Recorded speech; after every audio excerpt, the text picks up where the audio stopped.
Good afternoon, everyone, and welcome to this webinar on growth hormone deficiency that will be explored from both medical and nursing perspective. My name is Valentina, and I'm a specialty nurse in endocrinology in the endocrinology department in Turin, Italy. Today, I have the pleasure of chairing this webinar that has the aim of give support to nurses in developing knowledge and competency on growth hormone deficiency. The session will last 1 hour. First, we'll listen to the presentation, and then using the Q&A button that you can see in the screen, we'll open the question and answer sessions. Let me say two things. I kindly ask you to fill it out, the evaluation form that will be sent after the webinar.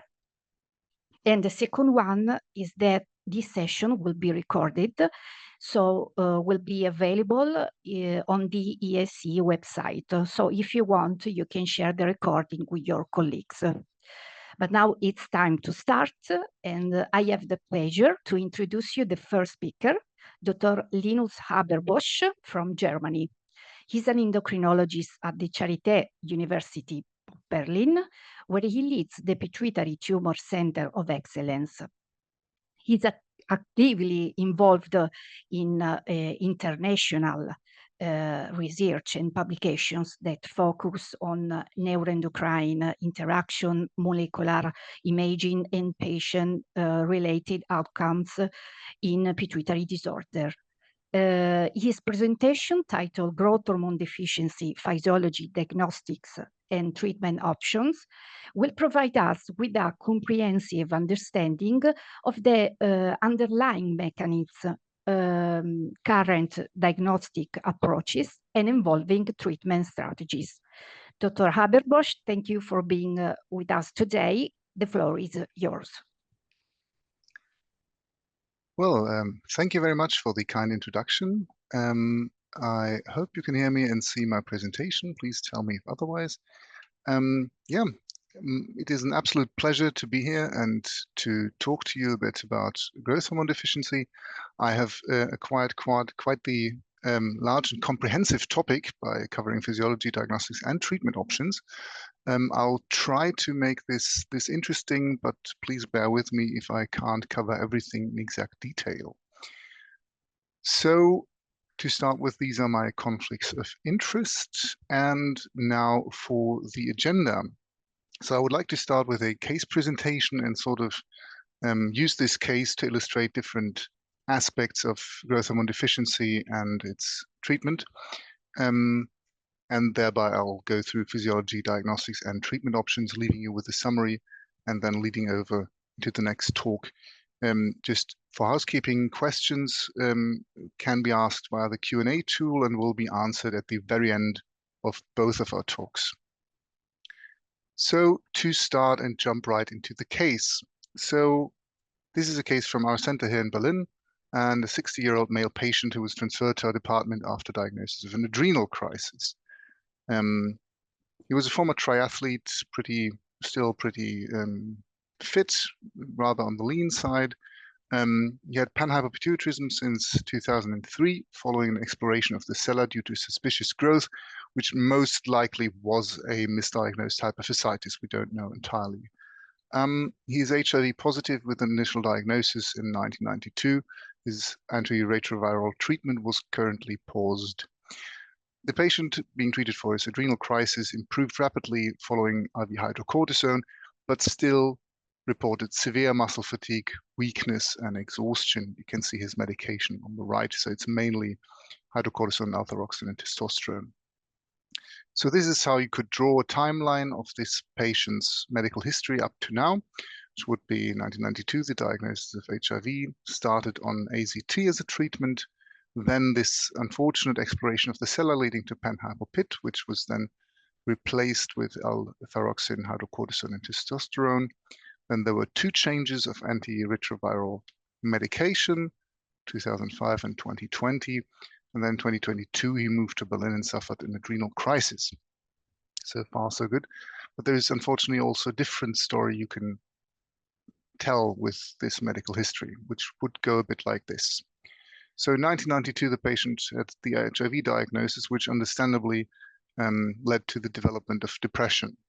Unfortunately, he also had severe side effects under AZT, which is mainly diarrhea and pain, and he had to discontinue the medication several times.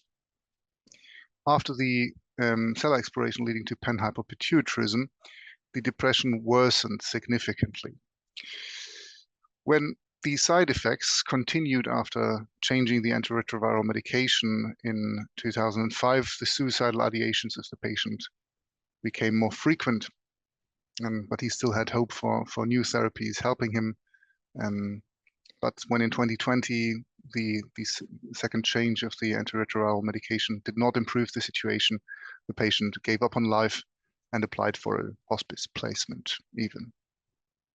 So in 2022, the hospice placement was granted, but the patient at that point, living in a different city in Koblenz, decided that he wanted to die in Berlin, the city he loved and he had loved in his youth.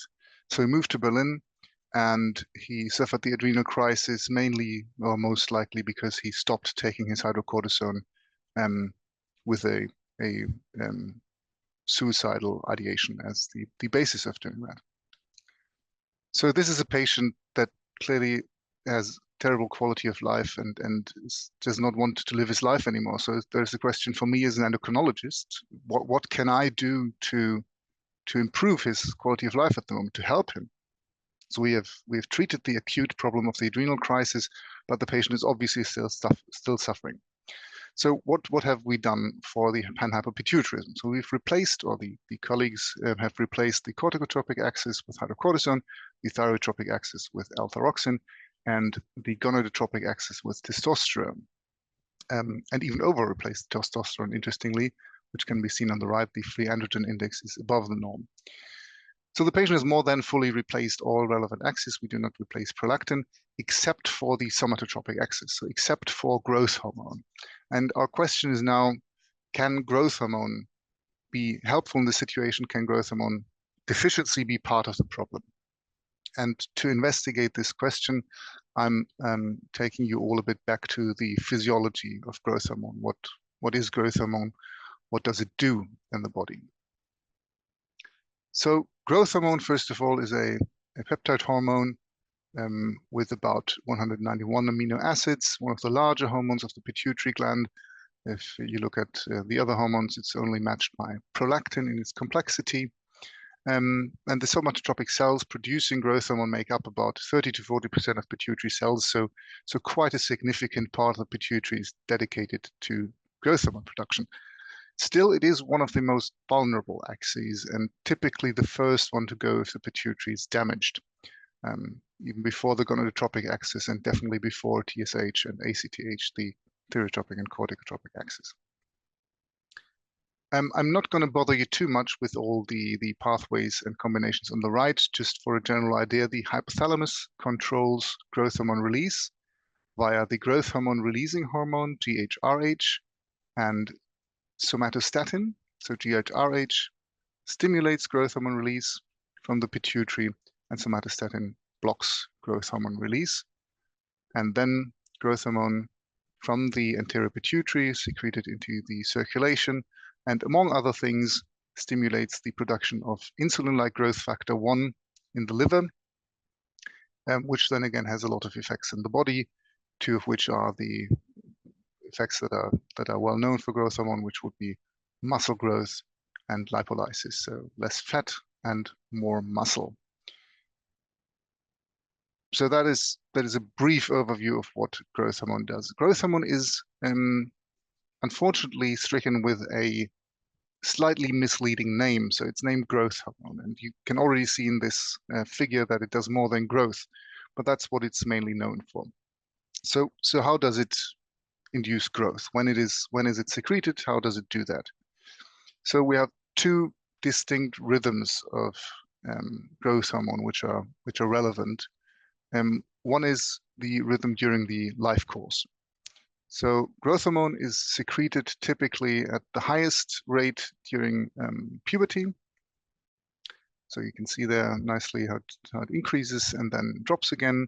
And there is something like a somatopause in older age where growth hormone steadily declines, but there is a distinct peak between 10 and 20 years of age, typically a higher peak in girls compared to boys, and about 6 months earlier, which sometimes shows, right? You can see that girls sometimes have a growth spurt before the boys do.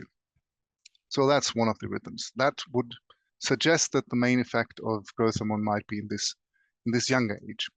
There is also a second rhythm of growth hormone, which is during the day. So how is growth hormone secreted? And that is pulsatile, which makes it a bit complex, and mainly during sleep. So this is how a day rhythm of growth hormone would look like. It's not the typical cortisol curve where it's just high in the morning and low in the evening. It just peaks during sleep. So here you see a period of nocturnal sleep. So during the day, it is more pulsatile, typically lower. And during nocturnal sleep, there is a large peak. But the clue to this is it doesn't have to be at night. It's not necessarily just lack of daylight or just the internal clock doing this. It's sleep. So if you take the same period during the night, but you do a period of sleep deprivation, you won't have this growth hormone peak. And then if you just go to sleep during the daytime, you will get that peak again. So it's mainly about sleep. This is also why sleep, and especially in younger age, is non-negotiable, and you just have to sleep to allow your body to grow. So this is mainly the pediatric perspective, and that is where growth hormone indeed is the most known and the most relevant during the lifetime. But there are also lots of reasons why growth hormone might be relevant in adults. And one of these is growth hormone deficiency, which I'm talking about today. So again, growth hormone deficiency in pediatrics is very relevant. Interestingly, it is still mainly idiopathic, so we do not necessarily know why it is happening, why the children have a growth hormone deficit. There are a few genetic causes, and there are much more to be investigated. I think very few pituitary tumors, for example, of tumors of the cellular region, like craniopharyngiomas, for example, and for tumors adjacent to the cellar, the growth hormone deficiency might also be a consequence of needed cranial irradiation. For adults, the growth hormone deficiency is mostly more straightforward and caused by lesions to the hypothalamus pituitary region, so typically pituitary adenomas, and it's mostly accompanied by other pituitary hormone deficits, whereas in pediatric patients, it can be just isolated growth hormone deficiency. So I've promised it's that growth hormone is about more things than growth, but growth is one of the main. So less growth basically is a main symptom of growth hormone deficiency in pediatric patients, in children. So it's an advantage that my pediatric colleagues have over me, that they can diagnose growth hormone deficiency and steer growth hormone therapy with auxological measures, so with just measuring growth of the child on percentiles. For growth hormone deficiency in adults, this is a bit more complicated, and I'm now going to show you just a set of symptoms that might be caused by growth hormone, and just make a few points on that. Please bear with me, even though it's quite the list. So growth hormone, and my mentor Christian Strasburger used to say this all the time, is slightly misnamed, especially if you want to talk to adult patients about it, because it should be more of a homeostatic hormone. It doesn't just do growth, it does quite a lot of things, and that include relevant clinical outcomes. So we talked about it stimulating muscle growth. So if you don't have growth hormone, your muscle mass and strength is reduced, but also your bone mass is reduced. And there can even be osteoporosis due to growth hormone deficiency. Regarding further clinical outcomes, there are lipid abnormalities, some changes in cardiac function, central adiposity, insulin resistance even in parts due to weight gain mainly, and accelerated atherogenesis. So there can be quite a lot of clinically relevant effects due to growth hormone deficiency, which go beyond just growth.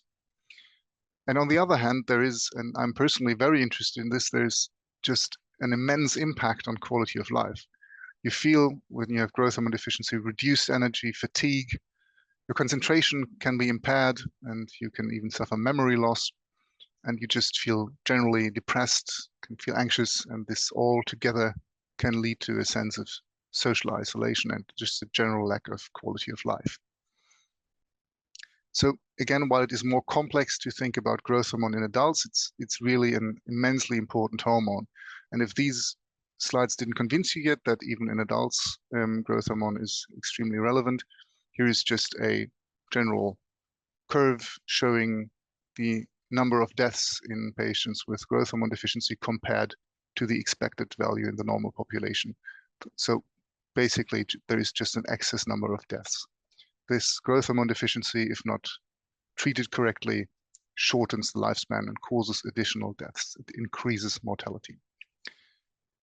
So it is a pretty serious condition, and even when the person is not necessarily growing in height anymore, it is relevant to diagnose and treat it correctly. So with this in mind, back to the patient, could he have growth hormone deficiency? And if he has that, is that possibly the cause of his symptoms? So this is a quality of life measurement. We will probably later hear about the QOL-AGDA. It's a quality of life questionnaire for growth hormone deficient people, which is used in Britain mainly. In Germany, in our center, we decided on the PROMISE 29 questionnaire. I'm just going to lead you through this real quickly. 50 is the mean of the reference population, the general population, and 10 is always one standard deviation away from the general population. So it's basically a t-score, a psychometric t-score, but referenced against 50, with 10 being standard deviation. So with our patient, you see physical function is 2.5 standard deviations worse than the general population, anxiety 2.5 worse, depression 2 worse, fatigue 1.3 worse, social activities 1.6 worse, and pain interference 2.5 standard deviations worse. So this is the quality of life measurement of an acutely suicidal person. This is terrible. In many of the measures, he's in the bottom 1% of quality of life in the population. And even if you don't do any quality of life questionnaires and just ask the patient, he will tell you about muscle fatigue, weakness, exhaustion, and he's just not feeling good. So could this be growth hormone deficiency? So from the symptoms I just told you about, there are definitely a couple of things included. The muscle fatigue relates to the clinical outcomes here, the reduced energy, the lack of well-being, the depression and anxiety. There are lots of things that fit. But how can we be sure? And this leads to the next part, which is the diagnosis of growth hormone deficiency. So what do we normally do if we want to diagnose some kind of hormone disorder, some kind of hormone deficiency? We generally start out with trying to measure one of the parameters. So growth hormone, I just showed you this wonderful slide, has the distinct problem of being pulsatile. So you can't really know in which period of the day you are. And if growth hormone is very low, it might just be a period where the patient shouldn't secrete growth hormone. So this does not necessarily tell you too much. The insulin like growth factor 1, however, which is secreted from the liver, like I showed you in the beginning, this is more of a stable parameter, which can be in fact used to get a rough idea where the growth hormone secretion status is at. But still, as you see in this graph, there's quite a wide distribution. So these are all patients, IGF-1 levels of patients with already confirmed growth hormone deficiency, and there is still quite the significant spread. This would be the normal range. And you can see that in patients with younger age, the IGF-1 measurement does pretty good. It's mostly effective, but in older patients, it can be misleading. Even if the IGF-1 is looking okay, there might still be a growth hormone deficiency behind it. So IGF-1 on its own, more useful for diagnosis in young adults. With older adults, it tends to overlap. So how does this look in our patient? So to be perfectly honest, these measurements, even though the patient is 60 years old, already look pretty convincing. The IGF-1 is more than 4.6 standard deviations lower than the age-corrected reference range, and the IGF-1 is no longer measurable with the assay we're using. So that is definitely very low. And we also have a complete insufficiency of all other pituitary axes. So even without further testing in our patient, growth hormone deficiency is basically guaranteed. But this doesn't necessarily have to mean that we should treat the patient. And also importantly, not in every healthcare system you can start right away treating the patient, and you can't right away say, okay, well, this is now diagnosed growth hormone deficiency. So for example, here's a UK-based guidance, I think, and that says severe GH deficiency is defined as a peak GH response during an insulin tolerance test or a cross-validated equivalent test. So you have to do a dynamic test to really prove that GH deficiency exists. You have to show an impairment of quality of life, and the other pituitary deficiencies should already be adequately treated. So this will obviously vary from country to country, and it's not like that in Germany, for example. We have a slightly different system, but it is important because the treatment is in fact not that inexpensive. That you look at your local guidance and you look at your country specifications and see that you really get this diagnosis right. So the insulin tolerance test as a dynamic test is mentioned, and if you wouldn't be so sure as we are in this case, or if you're required by your country to really be 100% sure about the diagnosis, this is one of the dynamic tests you could go to. In endocrinology in general, we tend to, if we want to prove an insufficiency, do a stimulation test, and if we want to prove an excess, we do a suppression test. So this is a situation for a stimulation test. And this is a paper from 2002, which convincingly compares the two, at this point, 6 most commonly used tests. And I will use that to slightly explain some of the tests used in this context. So the first one, which was already mentioned on the other slide, is the insulin tolerance test. So this is a test where you use insulin injection to cause essentially hypoglycemia in the patient, which then leads to an increase of hormones that can prevent hypoglycemia from worsening, or that can work against hypoglycemia. And cortisol is one of those. So this is also a test for adrenal insufficiency, basically secondary adrenal insufficiency, but also GH growth hormone. So that works pretty well. You see a dramatic increase in control subjects, a very, very nice growth hormone increase. But as you can probably guess, or if you've done the test yourself and you've experienced patients with the insulin tolerance test, it's not fun. It's a very, very stressful test, which is also contraindicated in a lot of cases, for example, epilepsy, because of its nature, its the hypoglycemia it causes and the stress it causes. So are there other options beside this test, which is very effective, but also not that well liked by patients? So there is this test, the GHRH arginine test, which has a more straightforward mechanism of stimulating growth hormone by just using the growth hormone releasing hormone I showed at the beginning. So just use the step above to stimulate growth hormone secretion.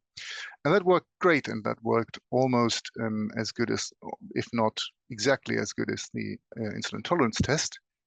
But unfortunately, in most countries currently, GHRH is not available, and we're even not using this test anymore. For example, we can't get GHRH. Unfortunately, arginine on its own, the second part of this test, is not as effective. So there are a couple of other tests I'm not going to get into at the moment. If there are any questions regarding, for example, the glucagon test or clonidine, happy to answer them in the questions, or just place a question. But these used to be the most commonly used tests. So GHRH arginine is effective and well tolerated, but no longer available. And the insulin tolerance test is effective, but not well tolerated and often contraindicated. So can we do anything else besides those tests? And luckily, since a couple of years, we now have another option, which is masimorelin. That is a ghrelin agonist, so that works via the way of the hunger hormone, which also increases growth hormone release. And it is an oral agent, so you can drink it as a fluid, which is also very, very nice compared to infusions. And as you can see here, in a direct comparison to the insulin tolerance test, it has shown similar increases in growth hormone, and also showed a high level of agreement with the insulin tolerance test. There's been some discussion regarding the cutoffs, because the cutoff of the initial study was 2.8 nanograms per milliliter, but in post-hoc analyses, it was shown that you can increase the sensitivity of this test without losing specificity, so you can correctly diagnose more growth hormone deficiencies and not misdiagnose growth hormone deficiencies if you just change the cutoff slightly to 5.1 nanograms per milliliter, which is also what we use at our center. And the experience with the masimorelin test is pretty good regarding the studies. The ITT and masimorelin were in complete agreement in patients with a high likelihood in 89% of the subjects. The ITT has a weakness that if you don't manage to induce an adequate hypoglycemia, it won't necessarily work, whereas masimorelin is pretty robust. It was evaluable in more than 99% of tests at the first try. It's repeatable, it's safer than the ITT is, with side effects seen in less than 5% of clinical trial participants. Most commonly reported is sort of taste and gastrointestinal side effects, sometimes dizziness, fatigue, feeling hot. I personally have to say the changed sense of taste, I feel that it's more common than 5%. So most people say it tastes strange, and they feel a slight changed sense of taste afterwards, although this tends to go away after a couple of hours. And no adverse events led to failure to complete the masimorelin test in the initial studies. So the problem with masimorelin at the moment is it is only used in adults. So it's mainly for diagnosing adult GHD. There is a phase 3 trial called DETECT for masimorelin in pediatric patients. But so what I've heard so far, and I don't think the final publication is out yet, is that it's that there seems to be a problem with the cutoff they tried to initially use, and they might not meet their initial endpoint and might have to recalibrate. So still fingers crossed, but I think the results are looking a bit mixed at the moment. So talking about all these tests and the necessities to diagnose growth hormone deficiency, one thing I want to make clear at the end of the diagnosis part is, so when we ask how can we best diagnose growth hormone deficiency, especially adult growth hormone deficiency, because in children it's pretty clear, it's lack of growth. But when we talk about adults, we should not necessarily ask how can we diagnose it, but how can we best identify those patients who will benefit from replacement therapy. So I always advocate that it's not just about the lab parameters, it's not just about the test. It is about the symptoms, it is about the patient and our clinical appraisal if he would or she would profit from therapy. So in our case, it was pretty clear that he had a growth hormone deficiency, and we had the symptoms. The patient was suffering. He had very low quality of life. So there is a strong impetus to really find out if that could be growth hormone deficiency. And this is, at the time, we still had GHRH. So this is a GHRH arginine test, and I don't think I have to tell you the cutoffs to appreciate that this is a growth hormone deficiency. There is nothing to be done, no growth hormone increase whatsoever after GHRH arginine. So we started the patient on GH replacement. So how did we do that? And now I'm moving to the second to last part of our talk today, which would be treatment options. So what can we do?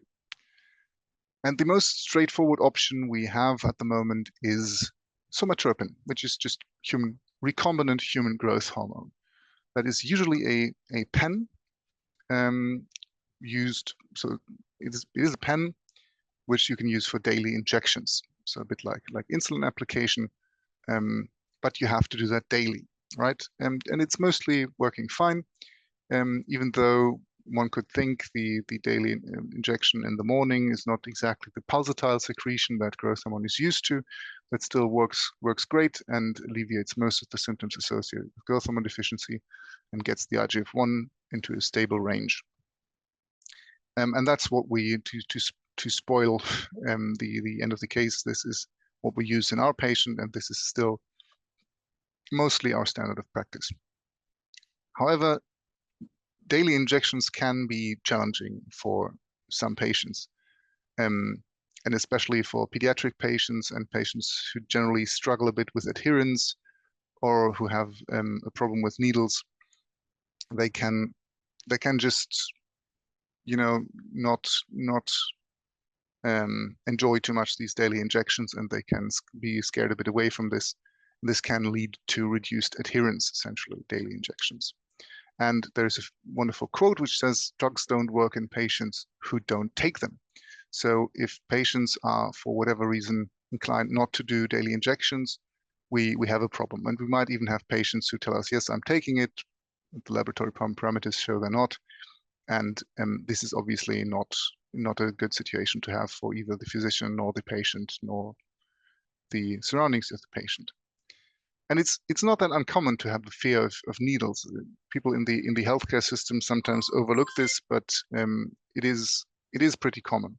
I mean, we're used to working with needles all the time, but the fear is, according to this Gallup poll, present in about 20% of the population. The number 2 fear I crossed out, by the way, is public speaking, which I'm doing now. So also a very common fear. So this fear of needles and these considerations about daily injections being not the most comfortable led to an impetus and an unmet need for longer acting growth hormone preparations. So the Growth Hormone Research Society, for example, tried to facilitate the development of long-acting growth hormone preparations for a long time. And there were a couple of things in preparation, but we are lucky that in the last 5 years, a couple of them have now been approved and are available in some countries. This will also widely differ between countries, but there is a chance that one of those might be available in your country and in your practice. So the first one that was approved by EMA in 2021, and I'm focusing on the European market because that's where I know most about, and that's what I know most about, is somapacitan, which is a weekly application. So all of those I'm showing you now are weekly applications. And it showed a very similar IGF-1 increase compared to daily GH, and it's a once weekly application. Tendentially, if you look at questionnaires, how the adherence is and how people enjoy this, it's slightly more favorable towards the weekly application. So I think here we also have a point where we really have to identify the patients that would profit regarding adherence specifically from switching to a weekly application. So it's not necessary in everybody, but in some people it might really help them and make it easier for them to tolerate the treatment. So this is the only one currently approved for adult use in Europe, and also for pediatric use. Solely for pediatric use, we have 2 more options. One is lonapaxamatropin, which is also performing very similar to daily somatropin and is very effective. And the second pediatrically approved preparation is somatrogon. Both of those are weekly injections and achieve very similar effects to daily growth hormone injections regarding height and regarding IGF-1 parameters. So both of them are approved. Depends on the country if they are available and if they are paid for. But again, especially for pediatric patients struggling with daily injections, these can be great options if available. So this is one study for lonapaxamatropin, but it generally shows in the data for most of, or for all of those weekly long-acting growth hormones. Switching to them from daily recombinant human growth hormone is generally well tolerated and maintains the known high safety profile of daily recombinant growth hormone. So There are no additional new side effects due to the preparations, no additional allergy problems. It's mainly just a safe switch to do if that seems necessary. One thing I'm not talking about, there are other long-acting preparations, for example, Jintrolong, which is available in China, and there is a special preparation available in Korea, which used to have EMA approval, but they didn't bring it onto the European market. So these three are the ones we have available now at the moment. So finally, now back to our case. As I told you, we used the daily growth hormone replacement and tried to see how far we'd get with that. And this is the result. So this is again our quality of life measurement, and this will be a bit similar to practice in the UK, where you also have to prove that you actually increase the quality of life of a patient with growth hormone replacement. And what you can see here is a dramatic improvement of physical function, nearly 2 standard deviations, 1 standard deviation better in anxiety, 1 standard deviation improvement in depression, 1 standard deviation improvement in fatigue, slight improvement in social activities even, and over 1 standard deviation improvement in pain interference. And that is obviously not all a direct effect of growth hormone. This is more representative of growth hormone improving his ability to do sports again, to work out again, to go out again, to meet people again. And he resumed his antiretroviral treatment even. He felt strong enough to tolerate the side effects. He was able to resume physical activities. Again, he was a former triathlete. This was highly important to him, and fully distanced himself from any suicidal ideations. And which is very important to me, his application for hospice placement was withdrawn. So he's still my patient to this day, and we are very much holding this quality of life, even slightly a bit better, but he's feeling pretty well. And he, from time to time, shows me his workout plans, which he uses to get back into shape. So he's a very ambitious 60-year-old athlete, and now he basically has a life again thanks to his growth hormone replacement. I'm not going to talk too much about monitoring, but what you can appreciate in these parameters is that we're regarding IGF-1, we're still below the age-corrected reference range. So you would normally aim for the upper half of the reference range for treatment. And at this moment, where we have basically given the patient enough quality of life to want to live again, we're still under replacing him. So one could be even a bit better. And this is so this is, before I'm going to my summary, this is sort of also a transition to the second talk. So the decision, if you're going to use daily growth hormone injections or weekly growth hormone injections, seeing the patient and discussing with him if this dose of growth hormone is right for him, or if he might need a larger dose, or if that is even too much at the moment. These are discussions that you have to have with the patient just over a longer period of time. As it is an injectable treatment, the patient has to be trained very well in applying it. It's an absolute shame if the patient doesn't use the medication correctly. It's very expensive medication. And of course, then it won't work and the patient will be disappointed and probably discontinue treatment. Although it can be, as you see here, very, very effective and a decisive factor on quality of life. And for this, it's highly relevant that the patient knows what he's dealing with, that the patient is well informed, that the patient is well trained in using the growth hormone replacement applicator, and that over time the patient has someone to talk to about his dose, about different options. And that is obviously not only the physician, but it's crucially important to have a good team around.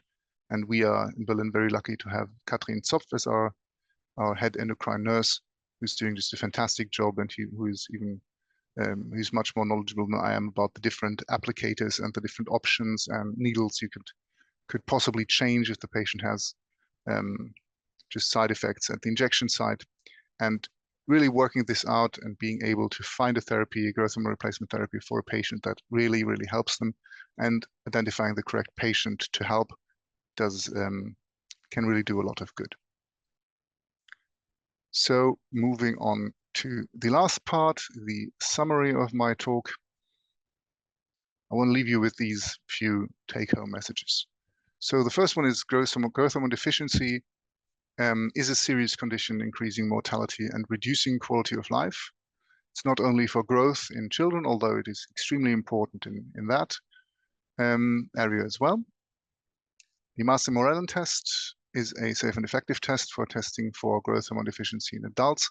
For pediatric patients, this remains to be confirmed. There are a lot of other tests to use, but this might be the one to look out for at the moment. Growth hormone replacement is an integral component of hormone replacement therapy in individuals with hypopituitarism, and even in adults where the results are less obvious, it can be literally life-saving. And long-acting preparations of growth hormone can make the therapy more convenient and make patients more adherent without sacrificing effectiveness. And with that, I am, I think, slightly ahead of time finishing my talk. And I thank you very much for your attention.